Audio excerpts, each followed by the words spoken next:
¿Cómo le va? ¿Cómo está usted? Buen día para usted y toda su audiencia. Bien.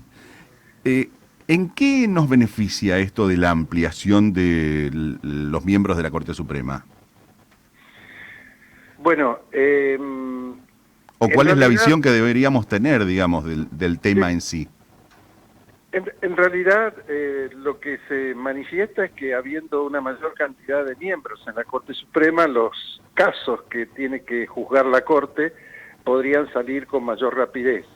Ujú. Hoy, estando una Corte con pocos miembros, tienen que pasar a través de esos jueces una gran cantidad de temas que no tienen ni siquiera tiempo para analizar, son hechos por colaboradores, relatores, secretarios, y que son prácticamente unos firmantes. En realidad la Corte Argentina, junto con la Corte de Uruguay, son las únicas dos cortes que tienen 5 miembros. Ujú. Es decir, todas las cortes tienen más miembros. Hay de 11 miembros como tiene Brasil, 9 miembros como Paraguay, Chile 21, Colombia 23, es decir, hay una mayor cantidad de miembros. Eh, Eso de por sí no significa que tampoco vaya a tener mayor celeridad. Lo que hay que hacer es tener una corte, en el caso de haber más miembros, una corte que se divida en salas y que cada sala toque una determinada materia. Ujú. Pero sigue siendo un tema que hay que ver qué casos llegan a la Corte y qué casos no llegan a la Corte. La Corte estadounidense, que en realidad son 9 miembros, pero tiene muy limitado y trata 100 casos al año. Es decir, que el problema de celeridad no es un problema solamente de la cantidad de números, sino también es un problema de qué casos llegan. Si usted lo está nutriendo siempre de 11.000 casos al año, 10.000 casos al año, no hay corte ni cantidad de miembros que pueda soportar ese ingreso de temas para analizar. Claro. Eh, pero el tema mayor que la ciudadanía ve, porque recuerde que en la época del doctor Menem, la Corte subió a 9 miembros. Sí, ¿Y eso cómo se vivió? Se vivió como una mayoría automática. Es decir, que el Poder Judicial era, digamos, acompañaba a las decisiones del Ejecutivo. Por eso es que se le denominaba mayoría automática. Cuando vino el doctor Kirchner, eh, se bajó de 9 a 5 miembros, con una corte muy prestigiosa. Entonces, fuera del punto de vista jurídico estrictamente, yo sí considero que tiene que haber un aumento en la cantidad de miembros, pero la Corte tiene que pasar a funcionar por salas y ver una reglamentación de evitar que la Corte tenga que recibir esa tamaña cantidad de casos.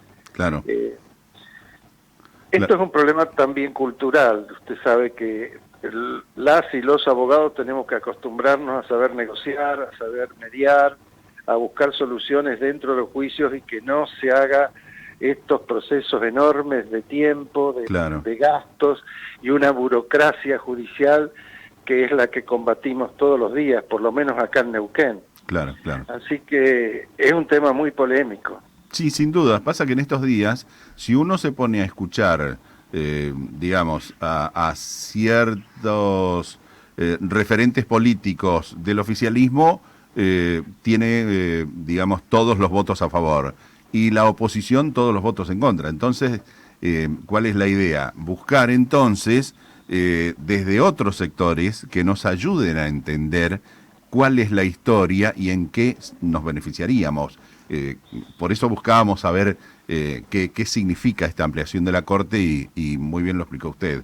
Independientemente de eso, entonces el foco tendría que estar puesto en apuntar hacia que los temas, las causas y demás que están llegando hoy en semejante cantidad a la Corte sean muchos menos. Claro, claro. Y no digo que no se aumente la Corte, al Ujú. contrario, Sí, pero sí, hay que modificar también cómo funciona la Corte. claro. Porque si no, fíjese usted cuando fue la reforma judicial que no salió, era una reforma judicial en materia penal que ponía más jueces por todos lados.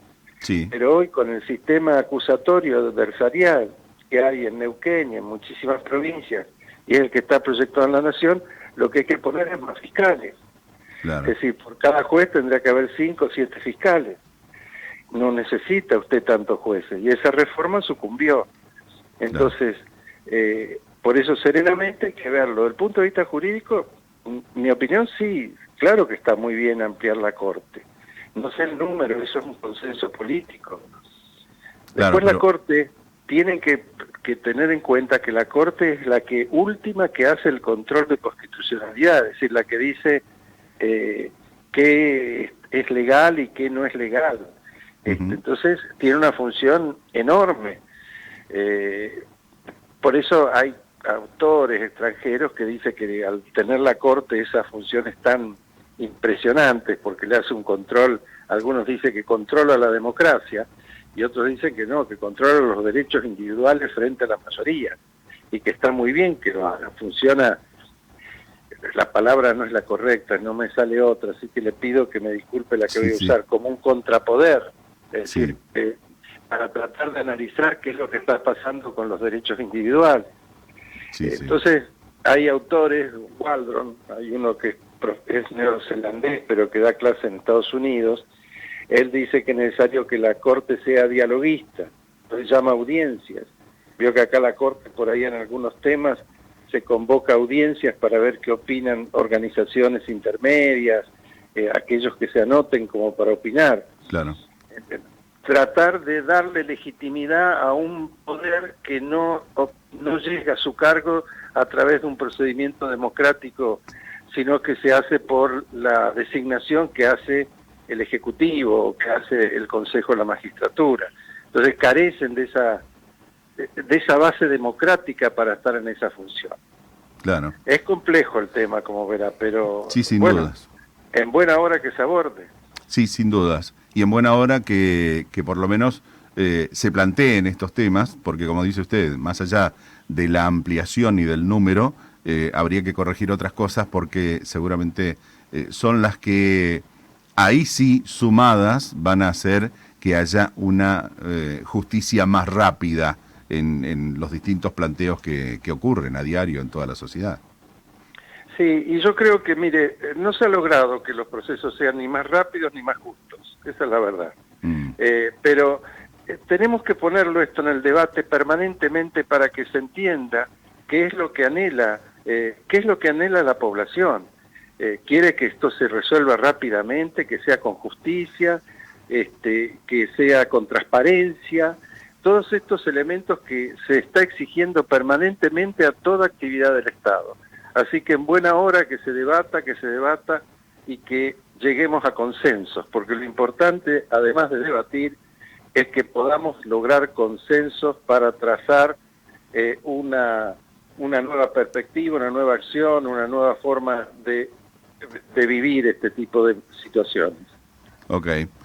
Doctor, le agradecemos mucho este tiempo y esta aclaración, de alguna manera, sobre este tema que se discute por estos días. Y está bien tener otro punto de vista para ir analizando cada uno desde su lugar. No, al contrario, gracias a usted y por permitirme exponer estas ideas. Que Gracias. tengan un muy buen día y un muy buen fin de semana. Gracias. Lo mismo para usted, doctor.